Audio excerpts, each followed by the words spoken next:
Hi, I'm Jimmy Lick from Drill Riders TV Productions, and today I'm going to teach you how to fix a blurry image in Photoshop.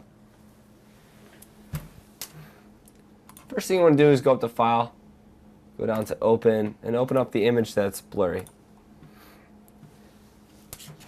You want to Control J, which duplicates the original file. Take off the background layer. You can go up to Filter, go down to Sharpen, and Smart Sharpen. Move this over a little bit so we can see it.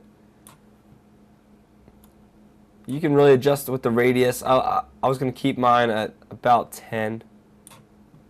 And the amount, we can pull that up a little bit more to about 130%. Gauze and blur is fine. Click OK. That pretty much does a great job at sharpening your image. You can put back down the background and take off the eye. You can see how much that really fixed it.